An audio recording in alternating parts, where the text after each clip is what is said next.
বন্ধুরা, তোমরা সবাই কেমন আছো? আশা করি সকলেই খুব ভালো আছো। আমিও ভালো আছি। আমি অপর্ণা চলে এসেছি আজকে তোমাদের সাথে নতুন একটা ব্লগ নিয়ে সকালবেলা শেয়ার করতে। তো সকালবেলা থেকে আমি কি কাজকর্ম করি সেইগুলোই কিন্তু দুপুর পর্যন্ত তোমাদের সাথে শেয়ার করব। তো দেখতে থাকো ভিডিওটা। সম্পূর্ণ ভিডিও দেখার জন্য অনুরোধ রইল। ভিডিও ছেড়ে কেউ চলে যেও না। আর ভালো লাগলে ভিডিওতে লাইক, সাবস্ক্রাইব, কমেন্ট করতে একদম ভুলো না। তো দেখো, সকালবেলা কিন্তু বাসি কাজকর্ম সেরে নিয়ে আমি বসে পড়েছিলাম আটা মাখতে। আটা মেখে আজকে রুটিটা করে নিচ্ছি আগে সকালবেলা। তারপরে এখানে আটাটা মেখে নিলাম, কিন্তু আটাটা মেখে নেওয়ার পরে রুটিটা করব তার আগে গ্যাসটা মুছে নিচ্ছি। কেননা নিরামিষের ব্যাপার থাকলে একটু গ্যাসটা মুছে নিতেই হয় সকালবেলা আগে। তার জন্য কিন্তু গ্যাসটা আগে মুছে নিচ্ছি। আর বরমশাইকে রুটি করে দেব, তার জন্যই সকালবেলা রুটিটা করা। আর বেশি করে করে নিলাম এই কারণেই যাতে সবাই আমরা টিফিনটা করতে পারি। তো দেখো, এখানে কিন্তু ভালো করে গ্যাসটাকে আমি মুছে নিলাম একটু। আর তারপরে চায়ের জলটা আগে বসিয়ে দিয়েছি। আটাটা মেখে কিন্তু এখন রেখে দিয়েছি। এখন আগে রুটিটা করব না, কারণ আজকে বর্মশাই আমার তাড়াতাড়ি ঘুম থেকে উঠে পড়েছে। আর তার জন্য কিন্তু বসে আছে ও চা খাবে বলে। তো ভাবলাম যে আগে চাটা করে দিয়ে দিও। স্নান সারাও হয়ে গেছে, তো স্নান সেরে বসে আছে বলে আমি বললাম যে চাটা আগে করে দিই, তারপর রুটিটা করব। টাইম এখনও আছে, কাজে বেরোবার টাইম মানে এখনও হয়নি, দেরি আছে, সময় আছে বলেই বললো যে ঠিক আছে তুমি আস্তে আস্তেই করো রুটি, অত তাড়াহুড়ো করতে হবে না। তো তার জন্য আমি বললাম যে ঠিক আছে চাটা আগে করে দিয়ে দিই, আর সবাই মিলে চাটা খাওয়া হয়ে যাবে।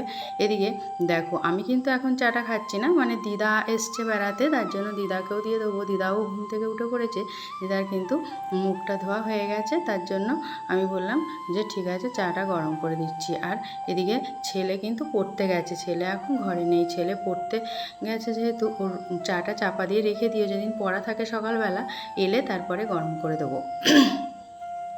তো এখানে দেখো, চাটা দিয়ে আসার পরে তারপরে কিন্তু আমি রুটিটা এখানে করে নিচ্ছি। আর বরমশাই কিন্তু চাল ভাজা নিয়ে আগেই চা খেতে বসে পড়েছিল। চাল ভাজাগুলো এত ফুসফুসে হয়, মানে খেতে, এগুলো প্যাকেট চাল ভাজা, সেই ছোলা ভাজা আর বাদাম মেশানো থাকে তার সাথে। খেতে কিন্তু এই চাল ভাজাগুলো দারুণ টেস্ট হয়। এদিকে কিন্তু জলটাও ভরে নিচ্ছিলাম, কারণ টাইমের জল যদি না ভরা হয় টাইমে, সে তো জলটা আবার চলে যায়। তার জন্য জলটাও ভরে নিচ্ছি। আর রান্নার জলটাও কিন্তু আগে ভরে নিতে হয়। একদিন না ভুলে যাই রান্নার জল ভরতে, তখন আবার অসুবিধা হয়ে যায়, সেই কল পাম্প করে জল তুলতে হয়। আর এদিকে এখন টাইম কলের জলটায় এত নোংরাও আসে মাঝে মাঝে, কেন কি জানি, বর্ষাকাল বলে নাকি জানি না, না ট্যাঙ্কটা পরিষ্কার করা হয়নি মনে হয়, অনেক দিন পর্যন্ত ট্যাঙ্ক পরিষ্কার করেনি হয়তো, তার জন্য জলটায় দেখি মাঝে মাঝে কিন্তু নোংরা আসে। তো জলটা ভরতে দিয়ে আমি কিন্তু এদিকে মুখটা ধুয়ে নিচ্ছি। রুটিগুলো কিন্তু আমার করা হয়ে গেছে, সব রুটিগুলো করে নিয়েছি। তো মুখটা ধুয়ে নিয়ে তারপরে আমি চাটাও খেয়ে নেবো। তো প্রতিদিন কিন্তু একসাথে চা খাওয়া হয়ে ওঠে না আমার, কাজের মধ্যে থাকলে তাড়াহুড়োতে তখন আমার লেট হয়ে যায়। তার জন্য আজকেও যেমন এরকমই হয়েছে। তো সকালবেলা আমি কিন্তু এক গ্লাস জলটা আগে খেয়ে নিই, যত কাজের মধ্যেই থাকি সকালবেলায় আমি এক গ্লাস জলটা খাওয়ার চেষ্টা করি ঘুম থেকে উঠে। আর এখানে দেখো, আমি কিন্তু গরম রুটি নিয়ে নিয়েছি, একটা খেয়েছিলাম বিস্কুট, আর নিয়ে নিলাম এখানে রুটি, একটা রুটি দিয়ে চাটা খেয়ে নিচ্ছি। আর গরম গরম রুটি দিয়ে চা খেতে কিন্তু সত্যি ভালো লাগে। লুচি পরোটা যাই বলো, গরম গরম সব কিছু দিয়ে খেতে কিন্তু খুবই ভালো লাগে। তো এখানে বর্মশাই একটু বসে ফোন ঘাঁটছিল, সময় এখনও হয়নি বলে। আর তারপরে দেখো, আগে মনে ছিল না যে ভিজে গেছিলো রাত্রিবেলা, কালকে যখন কাজ থেকে এসছে তখন এই যে হেলমেট আর রেনকোটগুলো সবই তো ভিজে গেছিলো। রেনকোটগুলো তবুও মেলে দেওয়া আছে এসে সঙ্গে সঙ্গে, আর হেলমেটটা যে এত ভিজে গেছিলো সেটা আর মনে নেই। ঘরের মধ্যে রেখে দিলে তাহলে কিন্তু পাখার হাওয়ায় রাত্রেই শুকিয়ে যেত, কিন্তু মনে না থাকলে আর কি হবে। তার জন্য এই যে বসে বসে হেয়ার ড্রায়ার দিয়ে এখন শুকনো করছে। আর ওটা যদি মাথায় দিয়ে যায়, অনেক দূর, প্রায় 1 ঘন্টা রাস্তা, 1 ঘন্টারও বেশি বলতে গেলে যায় মোটর সাইকেলের কাজে। তো তার জন্য কিন্তু ওইটা যদি না শুকনো করে যায় ভালো করে, আবার ওটা দিয়ে শরীর খারাপ হবে, তাই না, ভিজে এটা। তো এখানে আমি দেখো পরিষ্কার করে ভালো করে কিন্তু সব ঘর ঝাড় দেওয়া হয়ে গেছে। আর বিছনাটাকে তুলে নিচ্ছি ভালো করে। আর এখানে কিন্তু এখন আমরা সবাই ঘুমাই। দিদা বেড়াতে এসছে, তার জন্য কিন্তু দিদাকে একটা ঘর ছেড়ে দিয়েছি, আর একটা ঘরে আমি, ছেলে আর বরমশাই সবাই ঘুমাই এই ঘরটাতেই। আগে কিন্তু ছেলে এই ঘরটাতেই ঘুমাতো, কারণ ছেলে এখন যেহেতু বড় হয়ে গেছে তার জন্য ও একা একা ঘুমোতেই ভালোবাসে, আর ওকে এই ঘরটাই দেওয়া হয়। কিন্তু এখন সবাই মিলে আমরা একসাথেই ঘুমোচ্ছি। তো দেখো বিছনাটা তুলে নিলাম, আর ওই ঘরে দিদা শোয় বলে দিদা ওই ঘরের বিছনাটা দিদাই এখন তুলে নেয় বেশিরভাগই। তো দেখো তারপরে কিন্তু বরমশাইকে রেডি করে দিয়ে আগে কাজে পাঠিয়ে দিলাম, আর এখানে আমি ঘরটা মুছে নিতে চলে এসেছি। ঘরটা ভালো করে মুছে নিয়ে বাকি কাজকর্মগুলো পরে করব। মানুষ জানো তো মানুষের ভালো একদমই সহ্য করতে পারে না, কেন জানি না।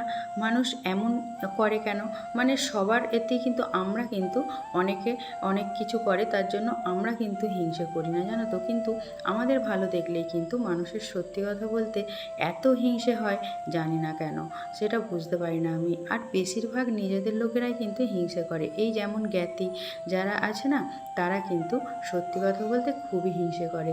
তো তার জন্য আমাদের কিছু যায় আসে না অবশ্যই, কিন্তু একটা জিনিস ভাবলে খারাপ লাগে যে কেন মানুষ মানুষের এত হিংসে করে।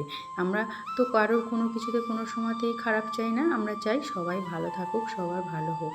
কিন্তু আমাদের যখনই কিছু করা হয় তখনই কিন্তু ভালো কিছু দেখলেই মানুষের হিংসে, মানে এমন ভাব দেখায় যেন ওদের হচ্ছে না কেন সেই জিনিসটা ওদের রাগ, তো তোদের হচ্ছে না সেটা তোদের ব্যাপার, প্রবলেম, তাই না?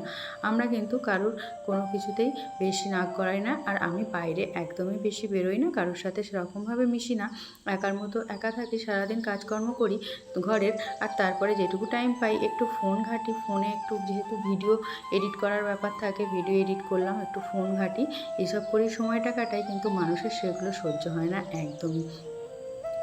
মানে আবার বলে যে বাইরে বেরোই না কেন, বেশি কথা বলি না কেন লোকের সাথে, কিন্তু সত্যি কথা বলো তো বাইরে বেরোনোটা কি সত্যিই ভালো? বাইরে বেরিয়ে কী হয় জানো তো, এক জায়গায় যখন অনেক সবাই বসে থাকে তখন কিন্তু পরচর্চা পরনিন্দে এইগুলোই করে বেশি, আর আমার এগুলো একদমই ভালো লাগে না। তার জন্য না আমি যতটা পারি সবাইকে কিন্তু এড়িয়ে চলি, কারণ লোকের নিন্দে চর্চা করে আমার কি হবে। তার জন্য ঘরের মধ্যে থাকাটাই আমার সবথেকে বেশি মনে হয় ভালো লাগে। তো দেখো তারপরে আমার দিদা কিন্তু চায়ের বাসনগুলো বারণ করলেও শোনে না, টুকটুক করে একটা আধটা কাজ করেই থাকে। তো চায়ের বাসনগুলো এদিকে ধুয়ে নিয়ে চলে এসছে, আমি ঘর মুছে নিলাম। ঘরটা কিন্তু আমার পুরোটাই মোছা হয়ে গেছে। এদিকে দেখো এই যে সিঁড়িগুলোকেও মুছে নিলাম খুব ভালো করে। আর বৃষ্টির জন্য তো সিঁড়ি কাদাই হয়ে যায়, যতই পরিষ্কার করে রাখো না কেন, এখন যখন তখনই বৃষ্টি চলে আসে।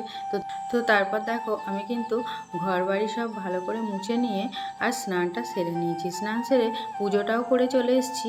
তো পুজোটা করে এসে একটু মাথাটা আজরে সিঁদুর পরে নিয়ে ভালো করে, আর একটু শাড়িও আজকে পরে নিয়েছি। রোজ রোজ কিন্তু শাড়ি পরি না, মাঝে সাঝে ইচ্ছে হলে শাড়িটা পরি, বাড়ির মধ্যে তখন থাকি সব সময়, মানে বাইরে বেরোলে তো শাড়িই পরি, যখন কোথাও যাই বেশিরভাগই। চুড়িদারটা খুব কমই পরি, চুড়িদারও যে পরি না তা না, চুড়িদারটা কমই পরি, শাড়িটাই কিন্তু বেশি পরি।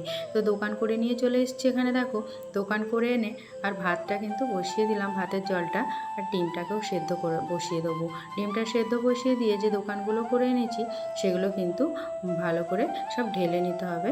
তো দেখো বেশি কিছু কিন্তু আজকে দোকান করিনি, কিন্তু দোকান এখন সত্যি পয়সার কোনো দাম নেই। দোকান মনে জোগাবে না আনলে, পয়সাটা কিন্তু অনেকটাই লাগে, তাই না? তো দোকান করে নিয়ে এসে আমি কিন্তু এদিকে রান্নাটা বসিয়ে দিয়েছি। দেখো ভাতটা আমি কিন্তু এদিকে বসিয়ে দিয়েছিলাম, আর এদিকে ডিমটাও সেদ্ধ বসিয়ে দিয়েছিলাম। তো ডিমটা হচ্ছে আর ভাতটাও কিন্তু আমার ফুটে গেছে। তো তারপরে ভাতটা হয়েও গেছে, আর এদিকে কাটাকুটিগুলো অনেক কিছু কিন্তু সব দিদা অনেকটা করে দিয়েছে, তার জন্য কিন্তু কাজটা এগিয়ে আছে। আমি এবার বাকি রান্নাগুলো সেরে নেবো। পরের দিন দেখা হবে নতুন ভিডিওয়। Bye bye.